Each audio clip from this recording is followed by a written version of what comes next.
अब मैं दरखास्त करता हूं महाराष्ट्र मजलिस इत्तेहादुल मुस्लिमीन के सदर और रुकन पार्लिमान इम्तियाज जलील साहब से वो आपसे खिताब फरमाएं।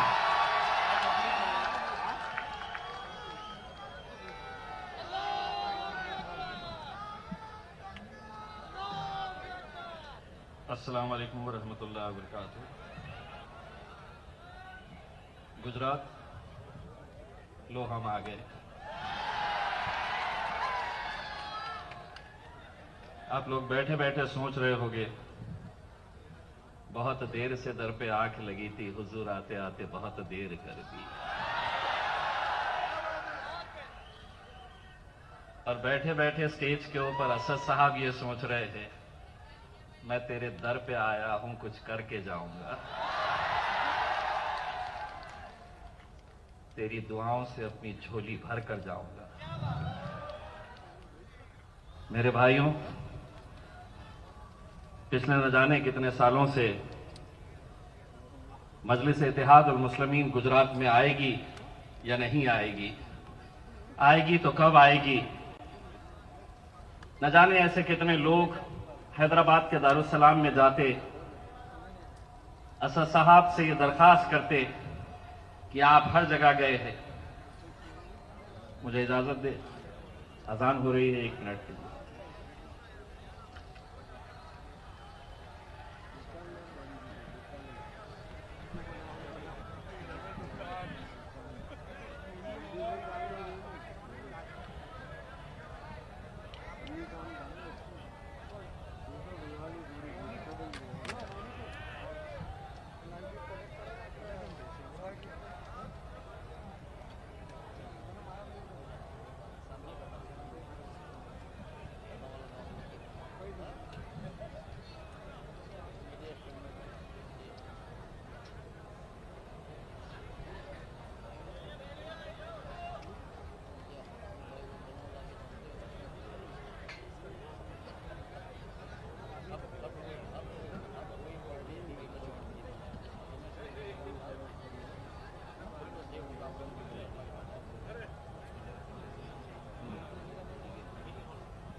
वैसे ही जमीन को थोड़ा सा पानी मिल जाता काहे?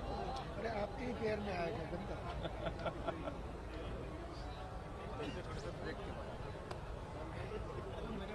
इसी के हमारे किसी बंदे के पैर में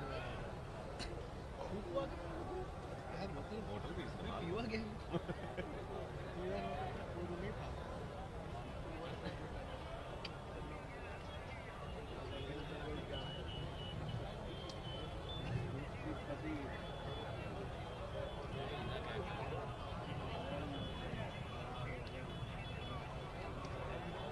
नहीं देखा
मुझे खुशी इस बात की है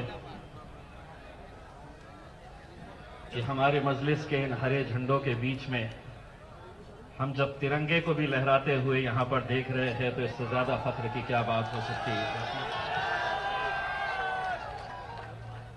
किसी ने कहा है कि मजलिस अगर गुजरात में आएगी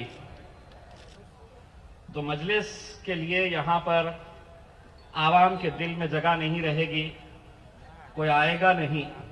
मैं तमाम कैमरामैन और फोटोग्राफर से ये दरखास्त करता हूं, जरा एक बार पीछे मुड़कर देखिए और एक तस्वीर निकालिए जब मेरी पूरी आवाम दोनों हाथ ऊंचे करके दिखाएगी कि हम कितने लोग यहां पर आए हैं।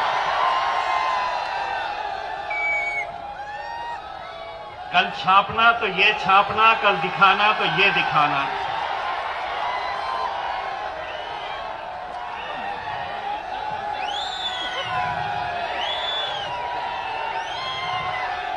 चलिए बैठ जाइए, मिल गया उनको जो मिलना था। अब कितने छापेंगे, कितने दिखाएंगे, कितने छापेंगे, कितने दिखाएंगे। 1 मिनट के बाद मैं तमाम आवाम से ये अपील करूंगा, मोबाइल सबके हाथ में है, मोबाइल की लाइट चालू करिए, एक तस्वीर वैसे भी दिखाई जाएगी उन्हें कि कितने सारे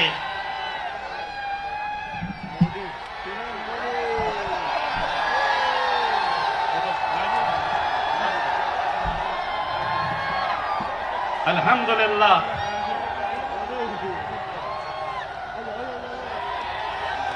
और उस रोशनी के ऊपर लहराता हुआ तिरंगा एक पैगाम देने के लिए आया है कि हम यहां पर सिर्फ इलेक्शन लड़ने के लिए नहीं आए हैं बल्कि लोगों का दिल जीतने के लिए आए हैं।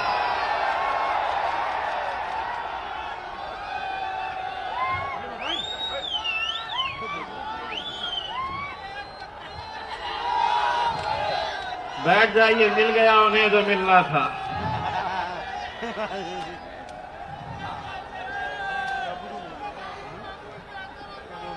अब आपका काम हो गया है, अब मेरा काम। अब हम बैटिंग करने के लिए यहां पर खड़े हैं। चौके और छक्कों के अलावा हम रनिंग लेते ही नहीं हैं। मैं चौके मारूंगा, मेरे बाद जो मेरे कायद आएंगे वो बॉल सीधा ग्राउंड के बाहर जाएगा। भाइयों, मैं आप लोगों से सबसे पहले तो शुक्रिया अदा करना चाहूंगा कि आप लोगों की ही मोहब्बत है जिसकी वजह से आज मजलिस इत्तेहादुल मुस्लिमीन यहां पर आपके बीच आई है। हम जब कुछ दिन पहले यहां पर पहली मर्तबा आए और यहां पर आने के बाद मैं और वारिस पठान जब कुछ लोगों से मिले, नौजवानों से बातचीत की, उनके जोश और जज्बे को जब हमने देखा तो मैंने उसी दिन रात में असद साहब को फोन करके एक बात कही। असद साहब को मैंने ये बताया कि अक्सर टीवी के अंदर हम एक ऐड देखा करते हैं, एक हीरो आते हैं और ये कहते हैं कुछ दिन तो गुजारो गुजरात में।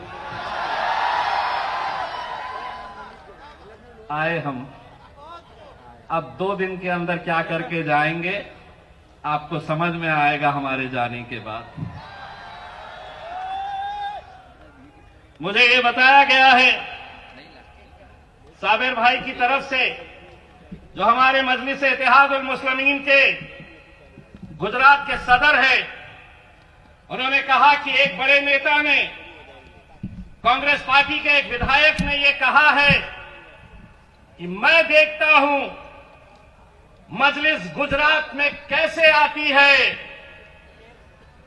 मैं उसे जवाब देता हूं अब ये पब्लिक देखेगी तू घर कैसे जाता है, वापस अपने घर कैसे जाकर बैठता है। गए वो दिन डरने के, डराने के। अब मजलिस इत्तेहादुल मुस्लिमीन आई है, ईंट का जवाब पत्थर से देने की ताकत रखते हैं। अल्हम्दुलिल्लाह, जिस जबान में तुम बात करेंगे जवाब उसी जबान में मिलेगा। तुमने कहा कि मैं देखता हूं कि कैसे आती है मजलिस, जबान से जवाब दूं?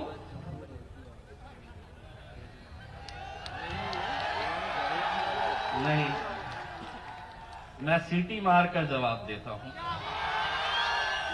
आपको समझना होगा मैं क्या कह रहा हूं।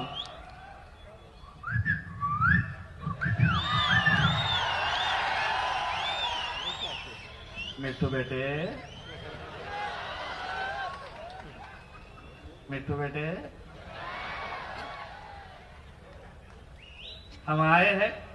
अगर इस देश के अंदर, इस मुल्क के अंदर, अगर हर सियासी जमात को हर जगह जाकर इलेक्शन लड़ने का अधिकार है, तो एक पत्रकार ने आज असद साहब से पूछा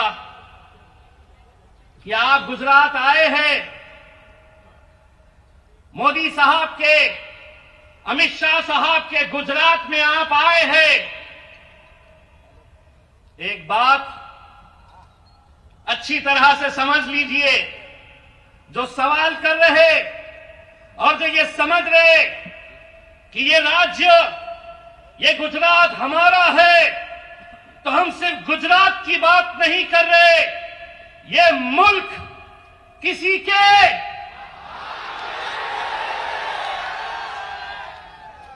ये मुल्क किसी के।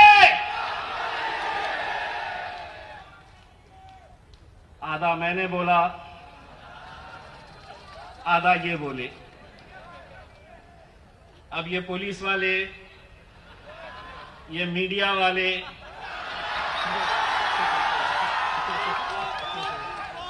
देखेंगे, इनको बीजेपी वाले पूछेंगे कुछ बोला क्या, कांग्रेस वाले बोलेंगे केस बनता क्या। अब हम इतने होशियार हो गए, आधा हम बोलते, आधा हमारी पब्लिक बोलती है। केस किस पे बनता? अगर केस बनाने के लिए जाएंगे तो क्या मिलता? बाबा जी का, क्या बोलते, बाबा जी का टुल्लू। अब हमको समझ में आ गया है कितना बोलना, कहां पे बोलना। और हां, हम गूंगे मुक्के बहरों की जमात नहीं है। इस मुल्क में अगर कश्मीर से कन्याकुमारी तक अगर हमारे नौजवानों को किसी ने यह सिखाया है कि अगर इस मुल्क में जीना है तो सीना चौड़ा करके, सर ऊंचा करके चलना सीखो। अगर यह सीख किसी ने दी है तो मेरे खायब बैरिस्टर असदुद्दीन ओवैसी साहब ने दी है। बहुत हिम्मत लगती है। 550 का ऐवान है पार्लियामेंट, लोकसभा के अंदर 300 एक साथ बैठते हैं। भारतीय जनता पार्टी के, कांग्रेस के, राष्ट्रवादी के, समाजवादी पार्टी के तमाम लोग बैठते हैं। इतनी सारी तादाद उनकी, इतने सारे एमपीज उनके, हम कितने?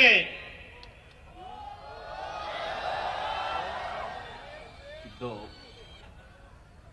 जब पहले दिन गए तो अमित शाह साहब ने मोदी साहब के पास गए तो मोदी साहब ने अमित शाह साहब से पूछा, अरे ओ सांबा,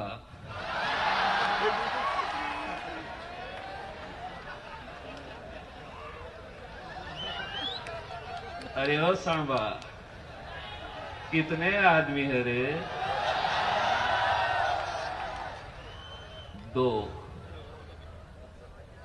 सांबा भी जवाब सिर्फ 2 नहीं दिया। सांबा ने कहा है तो 2, लेकिन 200 पे भारी है। अभी ये जमात मजलिस इत्तेहाद उल मुस्लिमीन आपके बीच में आई है मेरे भाइयों, तो इस यकीन के साथ आई है कि आप लोग अपनी मोहब्बतों से हमें नवाजेंगे।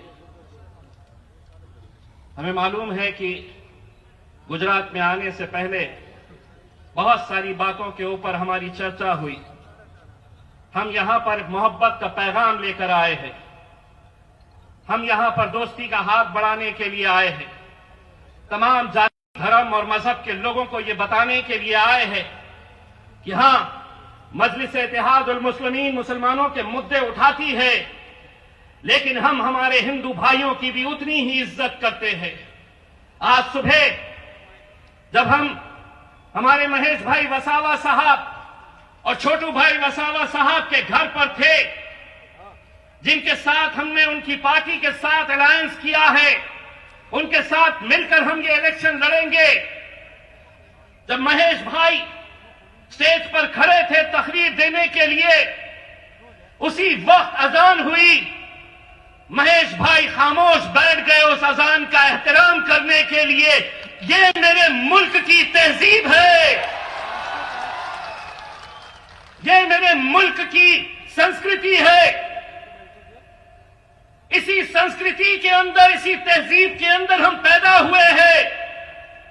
लेकिन आज मुल्क के हालात क्या है आप अच्छी तरह जानते हैं। महज सियासत की कुर्सी हासिल करने के लिए समाजों के बीच दरारें और दीवारें पैदा करो, हिंदुओं को मुसलमानों से लड़ाओ, मुसलमानों को दलितों से लड़ाओ। यही काम, यही धंधा अगर कोई कर रहा है तो मुझे कोई डर नहीं है ये कहने में कि पिछले 70 सालों से किसी ने इस मुल्क को इतना नुकसान नहीं पहुंचाया जितना कि नरेंद्र मोदी के राज में भारतीय जनता पार्टी ने पहुंचाया है। यह हकीकत है। लोग कहते हैं कि हमारी जमात सिर्फ हमारी नारे लगाती है, लेकिन मुझे खुशी है कि आज इन 21 कैंडिडेट्स के अंदर पारुल बेन मकवाना हमारी एक बहन है, बीना बेन परमार ये हमारी बहन है, और हम आप लोगों के ये जिम्मेदारी देकर जा रहे हैं। ये 21 सीटें आप जिताएंगे, लेकिन सबसे पहले खुशखबरी ये सुनाएंगे कि हमारी ये दोनों बहनें भी जीत कर आई है यहां से आप लोगों के बीच में। क्योंकि उन लोगों के मुंह पे हमें एक तमाचा मारना है जो हम पर उंगलियां उठाते रहते हैं। ये कहा जाता है कांग्रेस के बड़े बड़े नेता कि ये आए हैं और ये आए हैं तो इसको फायदा होगा, इसको नुकसान होगा। एमआईएम क्यों आई है? क्या कभी किसी और राजनीतिक पार्टी से पूछा है? नहीं पूछा है, क्योंकि तुम समझते हो कि ये कौम, ये आवाम तुम्हारी गुलाम है। इनका काम सिर्फ वोट देते रहना और सत्ता में जाकर वो बैठेंगे। लेकिन नहीं, अब वक्त बदल गया, हालात बदल गए।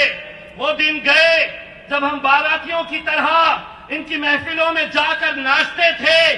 अब दूल्हे भी हम ही बनेंगे, घोड़ी पर हम ही चढ़ेंगे। दूल्हे हम ही बनेंगे। मेरी भी शादी हो गई, वारिस की होगी, वारिस दूसरी कर सकता है, वारिस को बना सकते हैं। लेकिन नाचने के लिए 70 सालों तक हमने अहरे गैरों के फायदे के बारे में सोचा, अहरे गैरों के फायदे और नुकसान के बारे में सोचा। लेकिन अब जो भी फैसला होगा, फायदा सिर्फ हमारा देखा जाएगा, हमारी कौम का देखा जाएगा, हमारी आवाम का फायदा देखा जाएगा। बहुत हो चुका है। अब हम दूल्हे जब बनेंगे तो नाचने इंशाल्लाह तुम्हें जरूर बुलाएंगे। कांग्रेसियों, भारतीय जनता पार्टी वालों, कितने सालों तक ये खेल खेला जाएगा? ये इम्तियाज जलील अगर आपके सामने आज एक सांसद बनकर खड़ा है तो मैं अल्हम्दुलिल्लाह आप तमाम का भी शुक्रिया अदा करता हूं।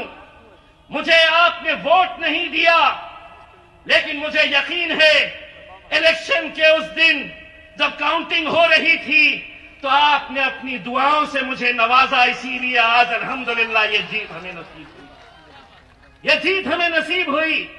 और अगर हम लड़ेंगे ही नहीं तो जीतेंगे कैसे? मैंने खुद ने अपने औरंगाबाद शहर में 20 साल से लगातार शिवसेना जीत कर आती थी। शिवसेना सांसद कौन? तो शिवसेना का सांसद 20 साल से लगातार जीतते आ रहा। हम वोट किसको देते? मजलिस तो थी नहीं, मजलिस इलेक्शन लड़ी ही नहीं थी। हम कांग्रेस को वोट देते, लेकिन लगातार 20 सालों से शिवसेना वहां से जीत कर आती थी। जब हम खड़े हुए मैदान में तो यही कांग्रेस वालों ने कहा कि देखो अब ये आ गए, अब तो इलेक्शन की जरूरत नहीं, शिवसेना भाजपा बड़ी आसानी से जीत जाएंगे।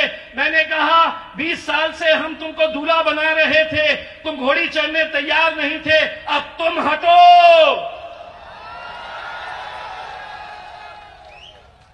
हम बताते हैं जीता कैसे जाता है। और अल्हम्दुलिल्लाह जब हम एक ताकत बनकर खड़े रहे, मुत्तहिद हुए, तो हमने ये दिखाया कि हमारी ताकत क्या है। और अगर हम औरंगाबाद में ये कर सकते हैं तो इंशाअल्लाह हम अहमदाबाद में भी करके दिखाएंगे। बस एक काम करना, बहुत सारे लोग आएंगे बहकाने के लिए, बहुत सारी अलग अलग बातें की जाएगी कि नहीं इनके आने से ये होगा। सबकी सुनो, सबकी सुनो, और आखिर में उठते उठते उनको कहो कि 70 सालों से तेरी सुन रहा था, मेरी सुन, तुझको जितना बोलना है बोल ले, लेकिन इस बार तो इंशाअल्लाह पतंग पर ही मोहर लगेगी मेरी। और ये जज्बा लेकर अगर आप जाएंगे तो यकीनन मजलिस इत्तेहादुल मुस्लिमीन को यहां पर कामयाबी मिलेगी। मेरे भाइयों, आज मुल्क के हालात कैसे हैं आप अच्छी तरह से जानते हैं। मैं हर रोज हम पार्लियामेंट के अंदर, लोकसभा के अंदर देखते हैं, बड़ा जिगर लगता है। कभी सोच के देखिए कि सामने 300 एमपीज बैठे हुए, जैसे ही असद साहब खड़े रहते हैं, अलग अलग तरह के नारे लगाना शुरू करते हैं। वो कहते हैं कि नहीं, असद साहब ने बोलना नहीं चाहिए, लेकिन जिस शख्स ने हमको बोलना सिखाया है वो जब खड़े रहता है तो उसने ये दुनिया को बताया है कि अगर मैं बोलूंगा तो सच बोलूंगा। मैं तुम्हारे कानों में रस घोलने के लिए नहीं आया, मैं तुम्हें गीत सुनाने के लिए नहीं आया हूं। मोदी जी, कभी कभी मेरे दिल में ख्याल आता है कि जैसे तुझको बनाया है मेरे लिए, मैं ये गीत सुनाने के लिए नहीं आया हूं, मैं तुमको हकीकत बताने के लिए आया हूं, मैं सच्चाई बताने के लिए आया हूं। और याद करो वो दिन जब सीए एनआरसी का बिल लाया गया था, सभी ने सोच लिया था कि बड़ी आसानी के साथ, लेकिन एक शेर का जिगर चाहिए। जब मैंने देखा मेरे कायक को कि सामने मोदी साहब बैठे हैं, अमित शाह साहब बैठे हैं, और 6 फुट 4 इंच के मेरे कायद खड़े रहते हैं और कहते हैं कि तुम्हारा कायदा, तुम्हारा कानून मेरी नजर में क्या है, तो देखो।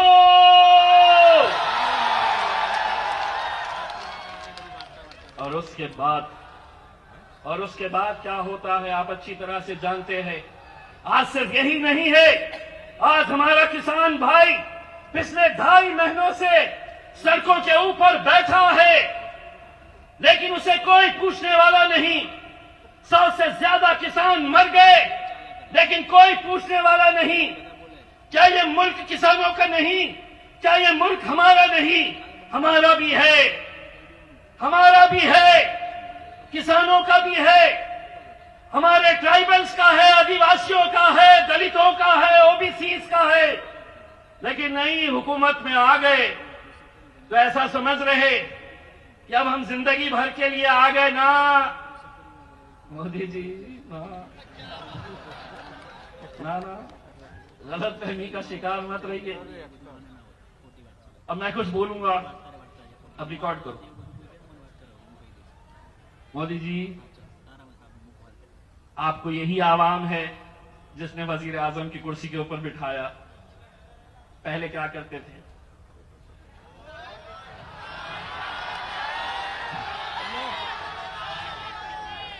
आप वजीर आजम बने हैं, किसने बनाया? किसने बनाया? जनता ने बनाया। आप पहले क्या करते थे? क्या मुझे सुने नहीं आ रहा? क्या बेचते थे? मैंने कुछ बोला, केस बनता, क्या मिलता? बस यही है कि कब तक इतना तड़पाओगे, कब तक इतना परेशान करोगे। एक बात समझ लीजिएगा, इस मुल्क के अंदर जुल्म के सारे हुनर हम पर ही आजमाए गए। जुल्म भी हमने ही सहा और जालिम भी हम ही कहलाए गए।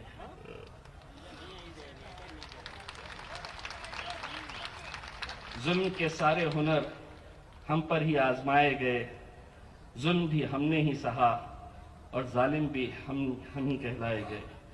मैं आप लोगों से सिर्फ इतनी अदबन गुजारिश करना चाहता हूं मेरे भाइयों कि ये सफ़र की शुरुआत हुई है और हमें यकीन है आप लोग अपनी मोहब्बतों से हमें नवाजेंगे, क्योंकि ये सफ़र यहीं पर ख़त्म नहीं होता है। इंशाअल्लाह आगे का सफ़र भी हम गुजरात को एक ऐसी जगह बनाना चाहते हैं कि आने वाले वक्त के अंदर तमाम लोग मजलिस इत्तेहादुल मुस्लिमीन के साथ जुड़े, तमाम नौजवान जिनका जोश हमने कुछ देर पहले जब असद साहब जैसे ही अहमदाबाद के अंदर आए और इतने सारे नौजवानों का एक हुजूम देखा जो रास्ते के ऊपर इंतजार कर रहे थे, ये जोश को बरकरार रखिएगा। 21 तारीख के दिन ये जोश को बाहर निकालिएगा, अपने घरों से बाहर निकलिएगा। ये 21 उम्मीदवार हमारे जो खड़े हुए हैं, इनके चेहरों के अंदर ये